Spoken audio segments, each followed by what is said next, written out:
नमस्कार दोस्तों, स्वागत है आपका आज के करंट अफेयर्स पर।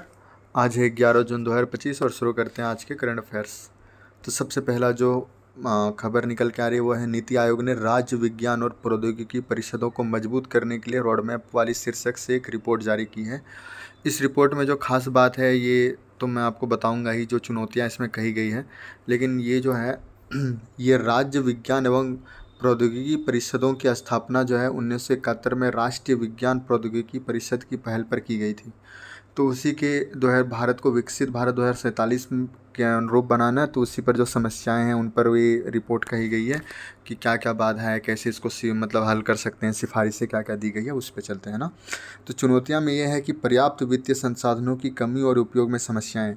किसकी? राज्य विज्ञान एवं प्रौद्योगिकी परिषदों की। तो राज्य में वित्तीय संसाधन फंड की कमी हो रही है। इसके बाद बोल रहे हैं कुशल कर्मचारी की कमी हो रही है ना। इसके बाद संस्थानों और उद्योगों के बीच कमज़ोर सहयोग हो रहा है, जिससे कम संपर्क और प्रौद्योगिकी हस्तांतरण में भी कमी हो जा रही है। विनियामक और प्रशासनिक बाधा, ये बहुत बड़ी, ये तो सबसे पहले ठीक किया जाना चाहिए, लेकिन ये विनियामक और प्रशासकीय बाधा भी इस पर बनी हुई है। तो सिफारिशें क्या आई है नीति आयोग की? उन्होंने ये कहा कि वित्तीय सहायता और संसाधन इनको मुहैया कराया जाना चाहिए। जैसे उन्होंने कहा कि राज्य सरकारों को विज्ञान और प्रौद्योगिकी के लिए अपने सकल राज्य घरेलू उत्पाद का कम से कम 0.5% बजट के रूप में देना चाहिए इन सभी को, और मतलब विज्ञान और प्रौद्योगिकी के लिए। फिर केंद्र सरकार की ओर से दिए जाने वाले कोर अनुदान जो हैं, कोर अनुदान को परियोजना आधारित, प्रदर्शन आधारित अनुदान में बदला जाना चाहिए, ना कि ऐसे दिया जाना चाहिए। तो ये भी एक सिफारिशें हैं कि उनको कैसे बदलें, परियोजना आधारित और प्रदर्शन आधारित की। जो अच्छा करेगा उसको ज़्यादा मिलेगा, है ना। इसके बाद इसमें यह कहा है कि मानव संसाधन परिषदों में वैज्ञानिकों और गैर वैज्ञानिक कर्मचारियों का अनुपात होना चाहिए 70:30। इसके बाद उन्होंने कहा है कि कौशल को बढ़ाने के लिए केंद्र सरकार के सेवानिवृत्त जो वैज्ञानिक हैं उनको भी मदद ली जा सकती है, उनको भी यहाँ पे शामिल किया जा सकता है, जिससे वहाँ पर कौशल बढ़े उसका, है ना। इसके बाद जो नेक्स्ट है कि उद्योगों का सहयोग और संपर्क से कार्यक्रमों का पुनर्निर्धारण भी किया जा सकता है। तो ये भी देखा जाना चाहिए। इसका उपराष्ट्रपति ने जो है वो जयदीप धनखड़ सर जी है जो हमारे हैं, उन्होंने कहा है कि भारत की पारंपरिक ज्ञान परंपरा को संरक्षित करने का आह्वान उन्होंने किया है। तो पारंपरिक ज्ञान परंपरा है क्या? पारंपरिक ज्ञान परंपरा जो है वो भारत की हजारों वर्षों से पुरानी भौतिक परंपरा को समाहित करती है। इसमें कला, संगीत, नृत्य, नाटक, गणित, खगोल शास्त्र, विज्ञान और प्रौद्योगिकी आदि जैसे क्षेत्र शामिल हैं। इसमें संस्कृत, प्राकृत, तमिल, पाली आदि भाषाएं इसमें मतलब इन भाषाओं से मतलब ये हैं, छपे हैं वो सारे कुछ। इसमें उदाहरण भी दिया गया जैसे आयुर्वेद, योग, सूर्य सिद्धांत, नाटक शास्त्र, सांख्य, संख्या प्रणाली, जिसमें शून्य का भारत में जो आविष्कार हुआ था वो सब है ना, खोज हुई थी शून्य की। अब देखिए वैश्विक शिक्षा केंद्र मैंने हाईलाइट किए, इसमें आ सकता है कि कौन कौन से वैश्विक शिक्षा केंद्र हैं। तो तक्षशिला, नालंदा, विक्रमशिला, वल्लभी और ओदांतपुरी, तो ये सब हमारे वैश्विक शिक्षा केंद्र थे, मतलब प्राचीन में। इसके बाद देखिए हमें इनकी आवश्यकता क्यों है? तो मानसिक उपनिवेशवाद से मुक्ति पाने के लिए, जैसे हम लोगों ने अपने स्वदेशी ज्ञान परंपराओं को कमतर आंका है और पश्चिमी ज्ञान को हम लोगों ने बहुत बढ़ा चढ़ा के दिखाया, तो उससे मुक्ति पाने के लिए औपनिवेशिक मानसिकताओं के लिए हमें ये ज़रूरी है। इसके बाद ज्ञान परंपरा को हाशिए पर जाने से रोकने के लिए, जैसे भारतीय ज्ञान परंपरा को मुख्यधारा में शिक्षा व्यवस्था में शामिल करने के लिए। जैसे देखिए अमेरिका में जो है ना, हल्दी के औषधि गुणों के लिए पेटेंट का आवेदन किया गया था, जबकि हल्दी में हमारे यहाँ हमें पता है कि हल्दी में पेटेंट मतलब हम हल्दी में क्या क्या औषधीय गुण है, जबकि ये पेटेंट करवा रहे हैं अमेरिका वाले। तो हमें क्या है, हमें हमारा ज्ञान बहुत कम है, प्राचीन जो हमारे शास्त्र हैं, जो ज्ञान है उनके बारे में हमें ज्ञान कम है। इसके बाद सीमित भागीदारी, क्योंकि देखिए इससे जो होता है ना, युवाओं को भारतीय पारंपरिक परंपरा के अध्ययन के लिए हतोत्साहित किया जाता है, क्योंकि उन्हें अक्सर गलत समझा जाता है कि ये गलत तरीके से प्रस्तुत किया जाता है तथा शिक्षा का मुख्य धारा से इसे बाहर रखा जाता है, जो कि नहीं होना चाहिए। हमें मिला के चलना चाहिए, क्योंकि हमारी पारंपरिक ज्ञान जो है वो बहुत ज़्यादा समृद्ध है, हमें इनका उपयोग करना चाहिए। इसके बाद है भारत की सॉफ्ट पावर, जैसे भारतीय पारंपरिक ज्ञान परंपरा जो है सांस्कृतिक कूटनीति, जैसे भारत अंतर्राष्ट्रीय योग दिवस जो हुआ 21 जून में, वो भारत की ही देन है। इसके बाद अकादमिक प्रभाव, जैसे नालंदा विश्वविद्यालय का पुनरुद्धार हम लोगों ने किया, मतलब इसका तो हुआ। इसके बाद जो है पर्यटन, अच्छा वो किया किससे किया था? SCO, संघाई कॉरपोरेशन ऑर्गेनाइजेशन की मतलब हेल्प से किया गया था शायद। हाँ, मुझे जहाँ तक याद है उसी से। और फिर पर्यटन जैसे रानी की वाव, जैसे विश्व धरोहर स्थलों की स्वदेशी स्थापत्य कला, तो इन सबको हम लोग बढ़ावा दे के ना एक हमारा सॉफ्ट पावर भी विकसित कर सकते हैं। अब देखिए हमारे भारत सरकार ने इसके लिए क्या क्या किया है, क्या क्या। तो सबसे पहले है ट्रेडिशनल नॉलेज डिजिटल लाइब्रेरी। ये 2001 में CSIR और आयुष मंत्रालय ने स्थापित किया था। इसका उद्देश्य भारत की जो पारंपरिक ज्ञान है उसके बौद्धिक संपदा अधिकारों के माध्यम से गलत उपयोग और चोरी को रोकना।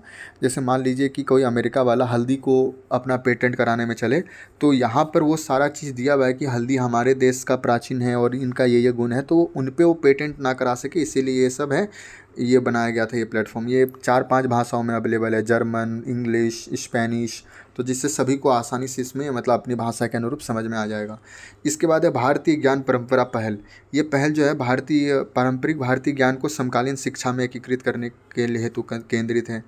प्रोजेक्ट मोशम, याद रखिएगा इसको। इसका लक्ष्य जो है वो हिंद महासागर के तटीय देशों के बीच प्राचीन ऐतिहासिक समुद्री सांस्कृतिक और आर्थिक संबंधों को पुनर्जीवित और मजबूत करना है। ये इंपॉर्टेंट है ना, प्रोजेक्ट मोशम और ट्रेडिशनल नॉलेज डिजिटल लाइब्रेरी और भारतीय ज्ञान परंपरा पहल भी याद रख सकते हैं। इसके बाद आपको पता ही है जैव विविधता अधिनियम 2002 और भारतीय पेटेंट अधिनियम 1970, ये सब तो हो ही सकता है। तो मेन चीज़ जो था वो देख लिया है ना। इसके बाद हम लोग अगर आगे आएँ तो देखिए यूरोपीय आयोग की प्रमुख जो है उन्होंने कहा है कि विश्व व्यापार संगठन का विकल्प बनाने का आह्वान उन्होंने किया है। तो ऐसा क्यों किया, थोड़ा सा इस पर ध्यान दिया जाता है देते हैं ना। तो उन्होंने यूरोपीय आयोग की प्रमुख ने सुझाव दिया कि यूरोप और एशियाई देशों के बीच एक नया व्यापार सहयोग फ्रेमवर्क बनाया जाना चाहिए, क्योंकि अभी जो है विश्व व्यापार संगठन WTO अपनी भूमिका नहीं निभा पा रहा है। तो वर्ल्ड ट्रेड ऑर्गेनाइजेशन जो है, विश्व व्यापार संगठन के बारे में थोड़ा जान लेते हैं। ये 1955 में स्थापित किया गया था और 1947 में जो गेट था, general agreement on tariff and trade, उनका स्थानीय उन्होंने लिया। तो ये लिखा हुआ है कि गेट जो है वो एक अस्थायी व्यवस्था थी, WTO एक पूर्ण संगठन है। इसको क्या, WTO जो है वो अंतर्राष्ट्रीय व्यापार के विविध पहलुओं जैसे वस्तुओं, सेवाओं और बौद्धिक संपदा को विनियमित करता है। इसके 164 सदस्य हैं, भारत भी हैं। निर्णय सर्वसम्मति से, अगर एक भी देश इस पे ना कर देता है तो फिर ये नहीं होगा, तो सर्वसम्मति से निर्णय लिए जाते हैं। चुनौतियाँ क्या क्या है इसमें, और यही इंपॉर्टेंट है अभी, है ना। तो चुनौतियां हैं, विवाद समाधान प्रणाली में ठहराव हो गया। 2016 से जो अमेरिका है ना, उन्होंने WTO के अपीलीय बोर्ड में नियुक्तियों को रोक के रखा है। इसलिए WTO की जो विवाद निवारण प्रणाली है वो सही से काम नहीं कर पा रही इसी कारण से। अब आप बोलेंगे कि क्या है, तो थोड़ा इसको देख लिया जाए, है ना। विवाद निवारण प्रणाली होती क्या है, तो देखिए WTO में शिकायत अगर दर्ज कराते हैं तो उनको 2 तरीके से सुलझाया जाता है। या तो परस्पर रूप से आप सहमत हो गए, तो परस्पर रूप से सहमत हो गए तो बात ही खत्म है भाई। लेकिन अगर आप ऐसे नहीं होते हैं तो फिर आपको निर्णय द्वारा समाधान दिया जाएगा, और निर्णय द्वारा जो अगर समाधान दिया जाएगा उस पर अगर आपको कुछ भी ये लगता है कि ये सही नहीं है, गलत है, तो आप उसको अपीलीय निकाय में ले जा सकते हैं। तो ये जो इसमें जो जज बैठते हैं ना, इसमें 7 जज होते हैं, सदस्य होते हैं। तो ये जो बैठते हैं इसको सर्वसम्मति से चुना जाता है, और इसमें जो मतलब 7 लोग होते हैं। लेकिन अमेरिका ना इसमें 2016 से अटका के रखा है, हर बार वो मतलब नो कर देता है, तो इसीलिए नहीं हो पाता वहाँ पे। तो अभी तक वो लटका के रखे हैं, अभी तक हो नहीं पाया, तो वही बोला है उन्होंने। इसके बाद उन्होंने ये कहा है कि व्यवस्था में भी असमानता आई है। जैसे WTO को अक्सर विकसित देशों का पक्षधर माना जाता है, इसलिए इन पर लोगों की जो विश्वसनीयता है वो भी कम हो रही है। और जो नेक्स्ट इसमें है कि निर्णय प्रक्रिया में पारदर्शिता में कमी हो रही है। जैसे ये देखिए, पारदर्शिता का अभाव हो रहा है, विकासशील देशों की सीमित भागीदारी हो रही है, इससे अविश्वास उत्पन्न होता है और WTO की वैधता पर भी सवाल उठती है इससे। क्षेत्रीय और द्विपक्षीय व्यापार समूहों का उड़ाए, आप लोग देख रहे हैं ना अभी कितना ज़्यादा बायलैटरल ट्रेड एग्रीमेंट चल रहा है, फ्री ट्रेड एग्रीमेंट्स। तो ये होता है क्या कि क्षेत्रीय जो होता है व्यापार समूहों का उदय होने लगा ना जब से, तो एक तरीके से जो WTO है क्या ना, वो महत्व धीरे धीरे कम होने लगा है। इसमें ये भी कहा है कि जैसे यूरोपीय संघ CPTPP या फिर आप RCEP भी बोल सकते हैं, अफकाटा, ये सब जो हैं, ये सब जो है ना, जो क्षेत्रीय संगठन है वो एक तरीके से अपने आप को जोड़ रहे हैं और विश्व से कट रहे हैं, तो वो बोल रहे हैं इससे। अमेरिका चीन व्यापार संघर्ष ये भी एक मतलब एक तरफा कार्रवाई का दिखाता है कि आप लोग मतलब विश्व में जो चल रहा है उसको मतलब नहीं करके, नियम को ना मानते हुए, दरकिनार करते हुए अपनी एक तरफा कार्रवाई कर रहे हैं, जिससे WTO की कार्य प्रणाली पर भी एक दबाव उत्पन्न होता है। तो देखिए इसमें यही कहा है कि भारत को ग्लोबल साउथ का लीडर के रूप में देखा जाता है और WTO के सुधारों में हम लोग आगे बढ़ सकते हैं। बिल्कुल सही बात। वॉश प्रोग्रेस ट्रैकर 2025 में वित्त पोषण की कमी पर प्रकाश डाला गया। अब ये क्या है देखिए, वॉश प्रोग्रेस ट्रैकर 2025। डब्ल्यूटीओ और यूनिसेफ ने 100 से अधिक देशों में एक अपडेट ट्रैकर जारी किया था। मतलब डब्ल्यूएचओ वर्ल्ड हेल्थ ऑर्गेनाइजेशन और यूनिसेफ, इन्होंने 100 से अधिक देशों में ये लगाया वॉश प्रोग्रेस ट्रैकर 2025। ये करता क्या है, ये 8 चरणों में जल स्वच्छता और आरोग्यता, मतलब वाटर सैनिटेशन एंड हाइजीन, देखिए नाम से पता चल रहा है, water sanitation and hygiene wash, इनकी सुधार की प्रगति की मतलब दर्शाता है। लेकिन उन्होंने ये कहा है कि केवल 17 देशों के पास इन सेवाओं में सुधार के लिए पर्याप्त फंड है। समझ रहे हैं, मात्र 17 देशों के पास। और यही बोल रहे हैं कि स्वच्छ पेयजल, स्वच्छ मतलब स्वच्छता अच्छा होना चाहिए, आरोग्यता बनाए रखना चाहिए। और SDG 3, SDG 6, इन सब को मतलब इससे जुड़ा हुआ है। तो ये तो पता ही है हमें, है ना। SDG थोड़ा पढ़िएगा तो इसमें पता चल जाएगा। जैसे SDG 3 है बेहतर स्वास्थ्य, SDG 6 है सभी के लिए स्वच्छ जल एवं प्रबंधन। तो देखिए वॉश से संबंधित कुछ पहले हैं। तो देखिए राष्ट्रीय स्तर पर हम लोगों ने स्वच्छ भारत मिशन लॉन्च किया था। इसके बाद हम लोगों ने 2019 में जल जीवन मिशन लॉन्च किया, जिसमें अभी वर्तमान में 80.15 मतलब मान लीजिए कि 80% घरों में जल जो है वो नल से जल की आपूर्ति हो रही है। तो ग्रामीण घर में भी नल से जल की आपूर्ति को सुनिश्चित किया गया इसमें जल जीवन मिशन में। नमामि गंगा नदी की सफाई। अब वैश्विक अगर हम लोग देखें तो जल और स्वास्थ्य पर प्रोटोकॉल ये लाया गया था, अंतर्राष्ट्रीय कानूनी समझौता है। WTO, यूरोप और संयुक्त राष्ट्र के आर्थिक आयोग द्वारा इसमें समर्थित किया गया था। इसके बाद देखिए WTO का वॉश रणनीति मैंने अभी बताया, और यूनिसेफ का वॉश रणनीति, तो ये इंपॉर्टेंट है ना। अब देखिए भारत ने IMO से, इंटरनेशनल मैरीटाइम ऑर्गेनाइजेशन, अंतर्राष्ट्रीय समुद्री संगठन से समुद्री घटनाओं की व्यापक जांच और वैश्विक समीक्षा की अपील की है। क्यों की है भाई? क्योंकि भारतीय जल क्षेत्र में ना विदेशी जहाज़ों की अघोषित खतरनाक कार्गो की बढ़ती घटनाओं के मद्देनज़र की गई है ये। मतलब भारत में जैसे मतलब खतरनाक वस्तु आते हैं और उनका कोई ध्यान रखा नहीं जाता। जैसे भारत ने कितने पाकिस्तानी ऐसे जहाज़ों को पकड़े हैं जिसमें बहुत सारे खतरनाक केमिकल्स ले जाए जा रहे थे चीन से, लेकिन उनको खबर नहीं किया गया था कि इसमें खतरनाक है, मतलब चोरी छिपे ले जाए जा रहे थे। तो वही एक तरीके से उल्लंघन है ना, अंतर्राष्ट्रीय समुद्री खतरनाक वस्तु संहिता का उल्लंघन। तो ये उन्होंने यही कहा है कि मतलब इनको लेकर आप ये ध्यान इस पर दीजिए। अब देखिए अंतर्राष्ट्रीय समुद्री संगठन 1948 में स्थापित किया गया था। संयुक्त राष्ट्र की एक विशेष एजेंसी है, 174 सदस्य हैं। बस पोत परिवहन की सुरक्षा और जहाज़ों द्वारा समुद्री एवं वायुमंडलीय प्रदूषण की रोकथाम के लिए। लेकिन जो यहाँ पर इम्पोर्टेंट है, ये तो है ही, पर एक इम्पॉर्टेंट जो मुझे लगा वो थोड़ा ध्यान दीजिएगा कि अभी जो इंटरनेशनल मैरीटाइम ऑर्गेनाइजेशन है, उनकी समुद्री सुरक्षा और पर्यावरणीय संरक्षण की भूमिका लिए कुछ कुछ कन्वेंशन भी है, तो वो आप देखते चले, है ना। तो सबसे पहला कन्वेंशन है वो इतना इम्पोर्टेंट ये नहीं है, ये है जहाज़ों की प्रदूषण की रोकथाम के लिए अंतर्राष्ट्रीय कन्वेंशन, मार्पोल इसको कहते हैं, 1973 में आया था। ये तेल, रसायन, सीवेज, अपशिष्ट आदि से होने वाले प्रदूषण को रोकना और उसके उनको न्यून करना, ये उसमें शामिल था।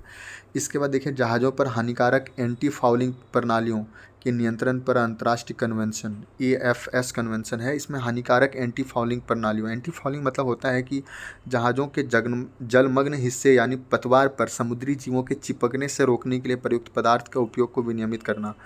अच्छा मान लीजिए देखिए समुद्री जीव जो उसमें चिपकेंगे तो जहाज़ भी खराबी हो सकती है। और वो अगर समुद्री जीव मान लीजिए उत्तरी अटलांटिक मतलब महासागर से कोई ला रहे हैं और वो प्रशांत महासागर या हिंद महासागर में छोड़ दे रहे हैं उस जीव को, तो एक तरीके से वो आक्रामक प्रजाति भी बन जाएंगे, तो इसलिए भी उनको रोका जाता है। इसके बाद है ब्लास्ट वाटर मैनेजमेंट कन्वेंशन, वही हानिकारक जलीय जीवों और रोग जनकों के प्रसार को रोकना तथा नए समुद्री परिवेश में आक्रामक प्रजातियों के प्रवेश को रोकना। ये इंपॉर्टेंट है ना, ये 3 चीज़ याद रखिएगा बस, और इतना इंपॉर्टेंट आगे है नहीं।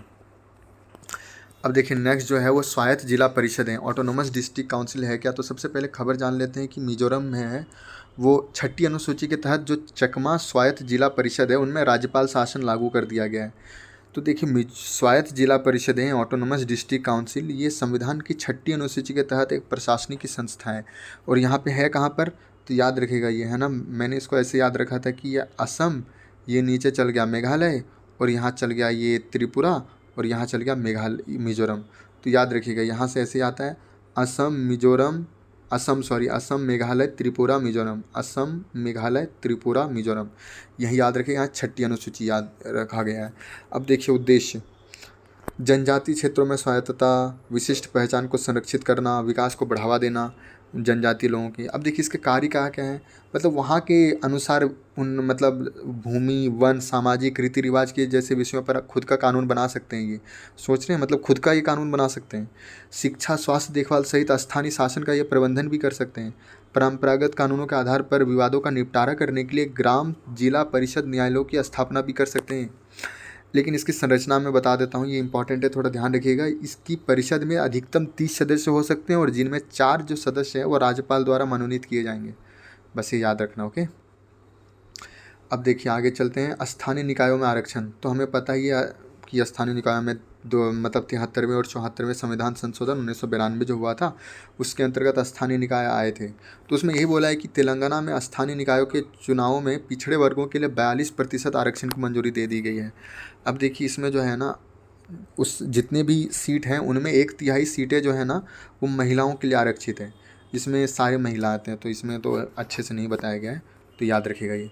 Public gambling act 1867, public gambling act 1867, इसमें यह है कि इन्फोर्समेंट डायरेक्टरेट जो है, प्रवर्तन निर्देशालय ने, उन्होंने अवैध बैटलिंग ऐप्स को बढ़ावा देने और पब्लिक गैम्बलिंग एक्ट 1867 का उल्लंघन करने के लिए कई मशहूर हस्तियों के खिलाफ धन शोधन निवारण अधिनियम इसमें जो है उसके 2002 के तहत केस दर्ज किया गया है। तो पीएमएलए जो है, धन शोधन निवारण अधिनियम को धन शोधन या मनी लॉन्ड्रिंग से निपटने के लिए लागू किया गया था। फाइनेंशियल इंटेलिजेंस यूनिट, ये देखिए फाइनेंशियल इंटेलिजेंस यूनिट इंडिया और प्रवर्तन निदेशालय इस अधिनियम को लागू करने के लिए मतलब शक्तियाँ इनको दी गई है। किसको? पीएमएलओ को। ठीक है, याद रखिएगा, फाइनेंशियल इंटेलिजेंस यूनिट और ईडी ये दोनों इनको लागू करती है। अब पब्लिक गैम्बलिंग एक्ट को देख लेते हैं। यह मतलब इसमें यह है कि बेटिंग और गैम्बलिंग इन दोनों को मतलब प्रतिबंधित किया गया था। इसमें है कि दिल्ली और उत्तर प्रदेश जैसे लागू में ये लागू है। इसमें कौशल आधारित खेलों जो गेम ऑफ स्किल है उनकी अनुमति दी गई है। गेम ऑफ स्किल आपको समझते हैं ना, जैसे आपका स्किल भी यूज हो रहा है, जैसे ड्रीम 11, उसमें ड्रीम 11 वाले बोलते हैं कि गैम्बलिंग ऐप नहीं है, इसमें तो आप अपना स्किल यूज कर रहे हैं। आप देख रहे हैं कि इसमें कौन मार सकता है छक्का चौका, तो आप ये एनालिसिस कर रहे हैं अपना कि ये इतना रन मारा था पिछले में, तो ये स्किल वाला खेल है, वो ऐसा मान के चलते हैं। तो इसलिए अभी तक ये सब चल रहे हैं। गैम्बलिंग 7वीं अनुसूची के तहत राज्य सूची का विषय है, इसलिए देखिएगा गोवा में कैसीनो चलता है, क्योंकि गोवा ने इसको बैन नहीं किया है। अच्छा, गोवा में अलग ही कहानी है, आप जान लीजिए थोड़ा। गोवा में ये है कि गोवा में ना भूमि पर नहीं हो सकता गैम्बलिंग, गोवा के भूमि पर नहीं हो सकता। तो इसलिए गोवा में जितने भी कसिनो है ना, गोवा के समुद्री तटों पर है। आप देखिएगा जितने वहाँ पे जहाज है ना, वहाँ पर कसिनो चलते हैं रात को। तो भूमि पर नहीं हो रहा है गोवा के, तो गोवा के समुद्र तटों में हो रहा है। तो वहाँ पे देखिए कानून का मिसयूज किया गया है। द्वीप संरक्षण क्षेत्र, आइसलैंड प्रोटेक्शन जोन, तो ये देखिएगा, ये पर्यावरण संरक्षण अधिनियम 1986 के तहत 2011 में अधिसूचित किया गया था। और अंडमान और निकोबार और लक्षद्वीप की पारिस्थितिकी अखंडता को संरक्षित के लिए इसमें मतलब कुछ विनियामकीय फ्रेमवर्क है। ये तटीय विनियमन क्षेत्र के समान ही है, हालांकि तटीय विनियमन क्षेत्र जो है, कोस्टल रेगुलेशन जोन, उसमें भारत की मुख्य भूमि के तहत तटीय क्षेत्रों के संरक्षण के लिए अधिसूचित किया जाता है, जबकि अंडमान और निकोबार तथा लक्षद्वीप की पारिस्थितिक अखंडता के लिए संरक्षित हेतु प्रावधान है ना। इसके बाद आगे देखिए कि एसडीआरएफ और एनडीआरएफ के तहत वित्तीय सहायता। इसमें ये देखिए कि अभी असम, मणिपुर, उत्तराखंड में जो बाढ़ और भूस्खलन आए थे ना, तो राज्य आपदा मोचन निधि, स्टेट डिजास्टर रिलीफ फंड जो है, उनके केंद्रीय हिस्से के रूप में 1000 करोड़ रुपए जारी किए उन्होंने, मतलब केंद्र सरकार ने। अब देखिए इसमें है क्या, थोड़ा सा इसको जान लेते हैं। राष्ट्रीय आपदा प्रबंधन नीति के अनुसार आपदा प्रबंधन और ज़मीनी स्तर पर राहत की प्राथमिक जिम्मेदारी राज्य सरकारों की होती है, और उसी के आधार पर राज्य आपदा मोचन निधि का गठित किया गया था, उन्होंने मतलब किया था। गंभीर आपदा के मामले में एक अंतर मंत्रालयीय केंद्रीय दल द्वारा आंकलन के बाद राष्ट्रीय आपदा मोचन निधि के अतिरिक्त फंड प्रदान किए जाते हैं।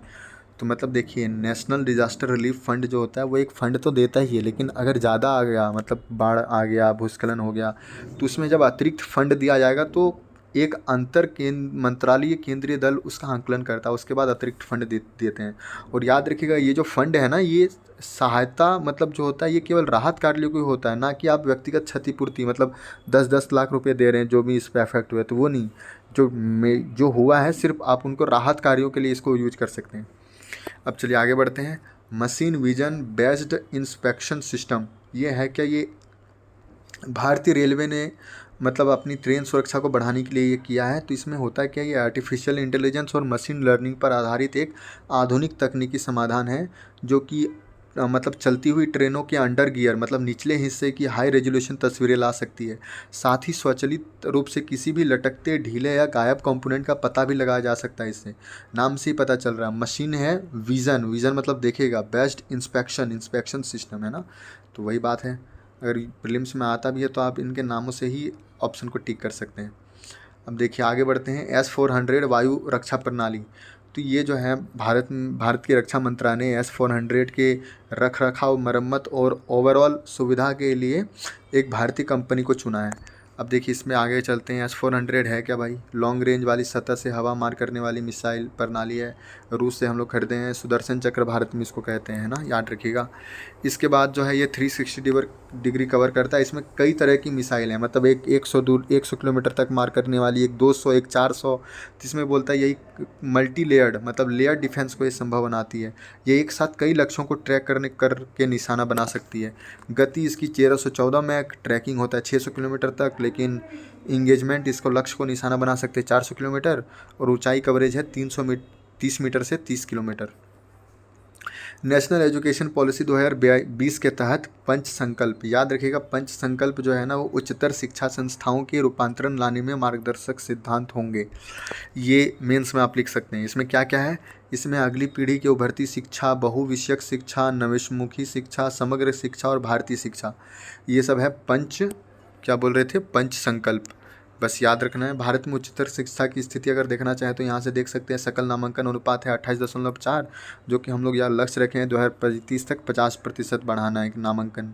इसका महिला सकल नामांकन अनुपात है 28.5%, पुरुषों से भी अधिक है। अच्छा, ये ध्यान देने योग्य है, पुरुषों से भी अधिक है। लेकिन हमें इस मतलब लैंगिक समानता सूचकांक जो है वो 1.01 है। कुल नामांकन में सरकारी विश्वविद्यालयों का योगदान लगभग 73.7% है। तो याद रखिएगा, है ना। तलाश पहल, तलाश पहल थोड़ा सा याद रखिएगा क्योंकि ये जो है ना ये पूछ सकता है तलाश पहल है क्या, और नाम से ऐसा लग रहा है कि कुछ खोजबीन करने वाला होगा, लेकिन है क्या, थोड़ा सा देखिए इसमें। ये national education society for tribal student, national education society for tribal student और यूनिसेफ इंडिया, इन दोनों के साथ मिलकर ये इसको शुरू की गई है। अच्छा, ये national institute of national educational society for tribal students जो है वो मैं आपको बता देता हूँ। वो जो है ना वो यहाँ पे लिखा हुआ था कुछ, हाँ सॉरी, वो केंद्रीय जनजाति कार्य मंत्रालय के तहत ही कार्य करता है, याद रखिएगा, है ना। अब देखिए तलाश से आशय है tribal aptitude, life skills and self esteem hub. तो इसका जो उद्देश्य है ना, यह राष्ट्रीय कार्यक्रम उद्देश्य है एकलव्य मॉडल राष्ट्रीय आवासीय विद्यालयों में पढ़ने वाले विद्यार्थियों के सर्वांगीण विकास, शैक्षिक और व्यक्तिगत दोनों, मतलब उनको समर्थन देना। इसमें वो करती क्या क्या है? इसमें वो करती है जैसे आपका मतलब जीवन कौशल, आत्मसम्मान मॉड्यूल, इसमें आपको ई लर्निंग, कैरियर परामर्श और ये सब मूल्यांकन किया जाएगा। साइकोमेट्रिक मूल्यांकन, ये सब वो करते हैं ताकि आप एक बेहतर मतलब जीवन की ओर आगे बढ़ सकें। और ये जो कार्यक्रम चलता है जो एकलव्य मॉडल आवासीय विद्यालय, इसमें जनजातीय विद्यार्थियों को आवासीय सुविधा, शिक्षा की सुविधा दी जाती है। और इसमें जो एसटी लोग हैं, अनुसूचित जनजातियों की, उनकी आबादी 50% से अधिक होती है। तो याद रखिएगा, है ना, एकलव्य मॉडल आवासीय विद्यालय, इसमें 50% से अधिक एसटी। तो बस आज की खबर इतने तक थी। आपसे कल मिलते हैं, तब तक अपना ध्यान रखिएगा। नमस्कार।